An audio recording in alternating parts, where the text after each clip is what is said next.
예수님의 부활을 죽었다가 살아났다.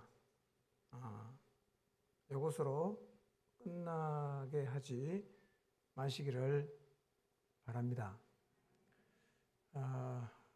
부활하신 예수님은 사라지지 않으셨어요. 그러니까 살아 계셨을 때 하셨던 말씀을 이루어 가시기 위해서 지금도 쉬지 않고 일하시고 계시고, 교회의 머리가 되셔서 영원전부터 계획하신 하나님의 마음이죠. 세상을 구원하는 사역을 주도적으로 그분은 지금도 감당하시고 계십니다. 예수 그리스도의 부활에는 따르는 게 정말 많아요. 그러니까 부활은 정말 놀라운 일입니다. 놀라운 일이에요. 사실은 부활은 지각 변동을 가져왔다고 할 수 있습니다.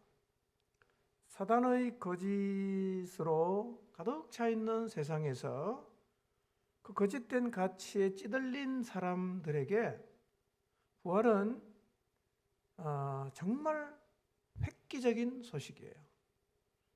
사람들이 찌들려 있던 모든 거짓된 가치에서 벗어날 수 있는 굉장히 놀라운 일이 예수 그리스도의 부활을 통해서 일어났습니다.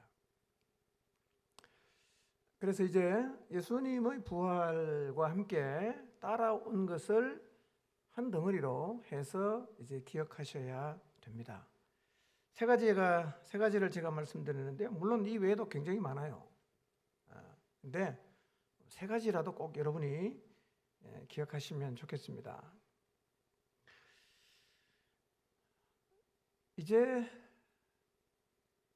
이후부터 예수님의 부활이 우리 모두에게 노래할 이유가 되고 찬양할 이유가 되기를 바랍니다. 부활을 가만히 묵상하면 노래하고 싶고, 부활을 가만히 생각해 보면 찬양하고 싶고, 춤추고 싶고, 그래야 됩니다. 너무 놀라운 일이 벌어졌으니까.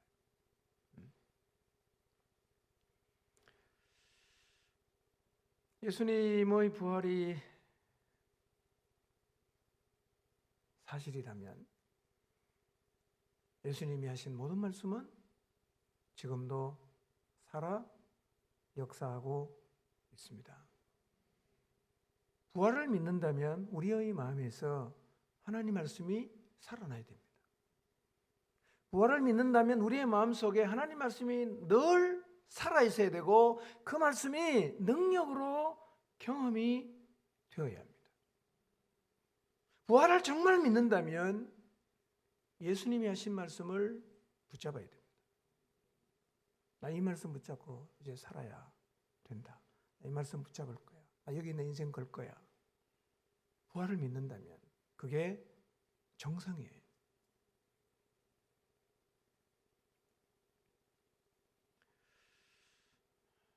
주님은 우리 보고 나를 따르라고 말씀하세요. 지금도 나를 좀 따라와라. 주님은 우리가 이 땅에 살지만 천국을 소망하며 살아가기를 원하십니다. 이 땅에 살지만 천국 소망해야 됩니다. 주님은 우리가 이 땅에 사는 동안 복음을 전파하며 살라고 말씀하십니다. 주님은 우리가 먼저 하나님의 나라를 구하며 살아야 된다고 말씀하십니다. 주님은 우리에게 나한테 붙어 있지 않으면 아무것도 할 수가 없다고 말씀하세요. 이 말씀들이 우리가 붙잡아야 할 말씀이고, 이 말씀들은 우리의 인생의 목표가 되는 겁니다. 이걸 위해서 하는 거죠. 이걸 위해. 예수님의 말씀이 우리 모두의 인생의 목표가 되기를 바랍니다. 예수님의 말씀을 이루어가는 것이 우리의 삶의 목적이 되기를 바랍니다. 복음서를요, 이번 주에 꼭 한번 읽고 들어보시기 바랍니다. 어떤 마음으로 읽고 들으라고 했나요? 주님이 우리에게 뭐라고 말씀하셨는가? 나보고 어떻게 살라고 말씀하셨는가? 지금도 살아있는 그 말씀의 내용이 도대체 뭔가? 알고 싶다, 살고 싶다, 붙잡고 싶다, 이런 마음으로 성경 다 읽어야 되지만 특히 복음서를 한번 읽어보십시오. 그리고 예수님께서 우리에게 뭐라고 말씀하셨는지 다시 한번 마음에 깊이 새기시고, 듣다가 그 말씀 붙잡고, 듣다가 다시 그 말씀이 내 삶의 목표가 되는 그런 은혜를 입게 되시기를 바랍니다. 그냥 말씀 듣다가 감격하고 그냥 눈물이 나고 너무 기쁘고 너무 회개가 되고, 말씀이 살아있기 때문에 말씀 앞에 그런 역사는 충분히 일어나요. 가슴이 뛰기도 하고 너무 죄송하기도 하고 너무 그렇게 살고 싶기도 하고. 부활했다면 말씀이 살아있잖아요. 우리가 말씀 앞에서 그런 은혜를 경험해야 합니다. 울고 웃고 너무 기뻐하고 감격하고 흥분하고 회개하고.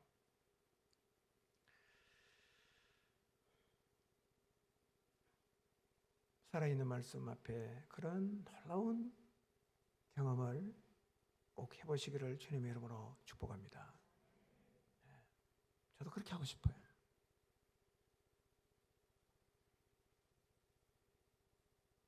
두 번째, 부활과 함께 꼭 기억하셔야 될 건요, 부활하신 예수님이 우리와 지금도 함께 계세요. 여러분, 예수님이 나와 함께 계신다는 것이 도대체 무슨 의미가 있을까가 궁금하시면 복음서 읽으면서 예수님이 이 땅에서 행하신 행적을 보시면서 그분이 얼마나 대단한 분인가를 확인해 보십시오. 얼마나 그분이 대단한 분인가. 그분이 나와 함께 있어요.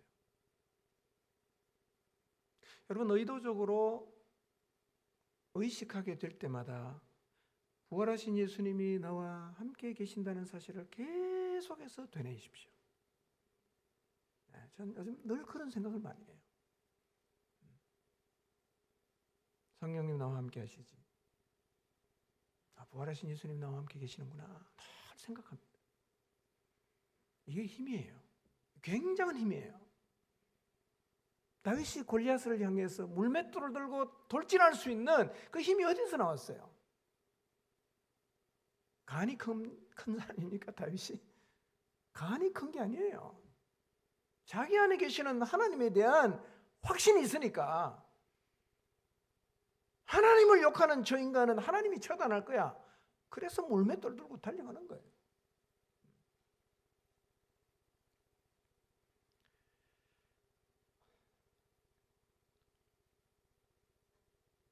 저는 우리가 부활하셔서 우리와 동행하시는 예수 그리스도를 날마다 기억한다면 우리가 이전보다 훨씬 더 강해지고, 우리가 이전보다 훨씬 우리의 삶을 견딜 수 있고 감당할 수 있고, 이전보다 훨씬 더 하나님이 내게 허락하신 모든 일들을 넉넉하게 감당할 수 있게 되리라고 믿습니다.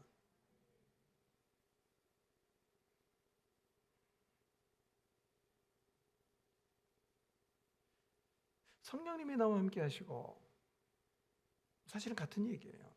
그분이 나를 이끌고 가신다는 사실은 얼마나 저를 담대하게 하는지 몰라요. 얼마나 담대하게 하는지 몰라요. 여러분, 어디에 가서 무슨 일을 하든지 간에 하나님이 함께 계신다는 사실을 기억하십시오. 하나님이 나를 이끄시고 그 일을 하게 하신다는 사실을 기억해 보십시오. 지혜도 생겨요. 담대함도 생겨요. 마음의 여유도 생겨요. 그분에게 맡길 수 있으니까요. 여러분, 다윗의 이야기나 요셉의 이야기는 절대로 소설이 아닙니다.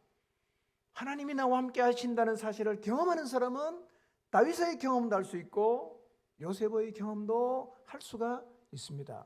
왜냐하면 그들과 함께 하신 하나님이나 우리와 함께 하시는 하나님이 같은 분이기 때문입니다. 똑같은 분이에요.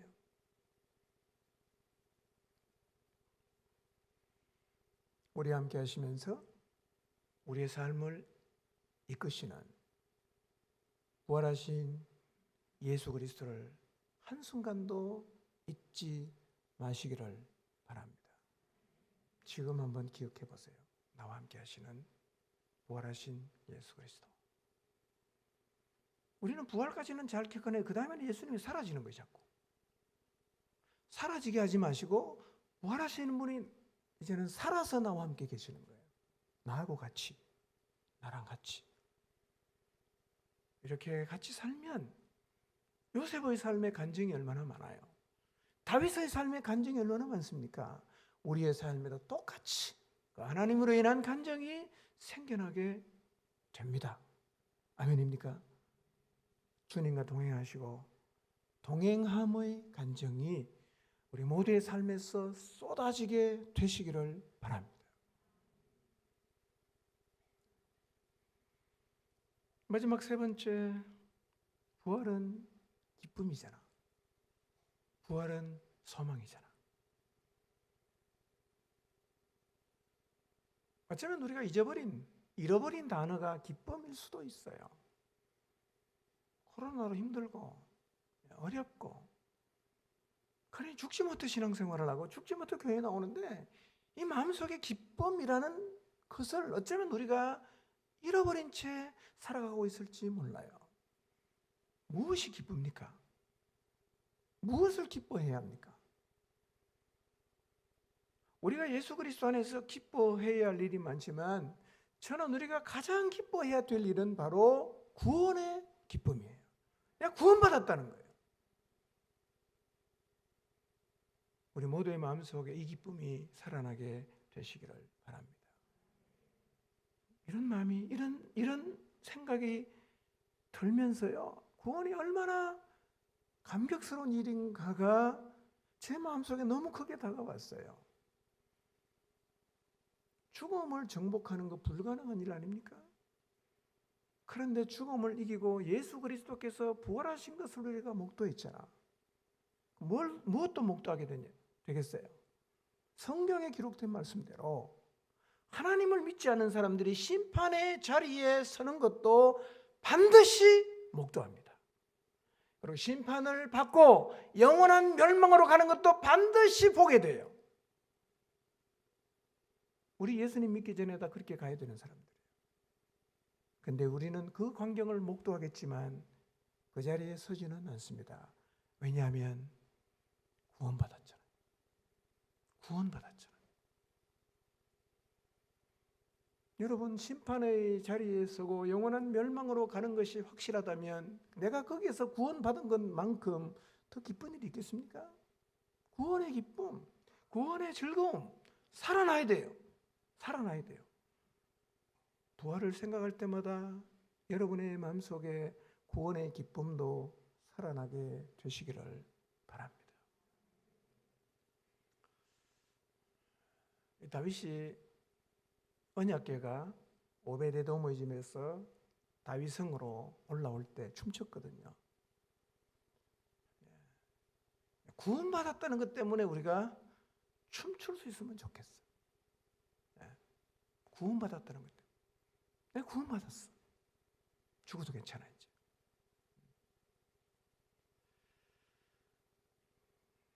그리고 그 구원은 결국 우리에게 뭘 가져다 주냐면 소망을 가져다 줘요. 구원이 영생이잖아요. 영생.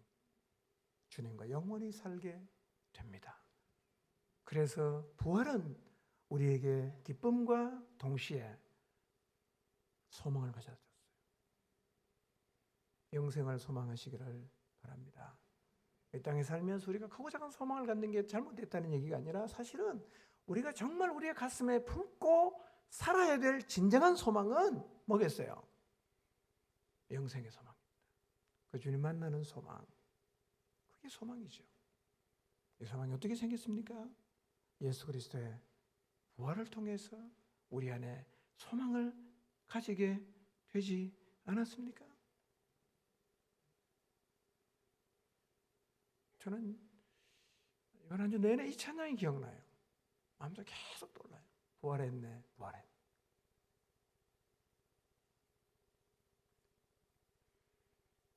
여러분, 예수님 부활하셨어요. 부활하셨어요. 이게 어떤 의미입니까?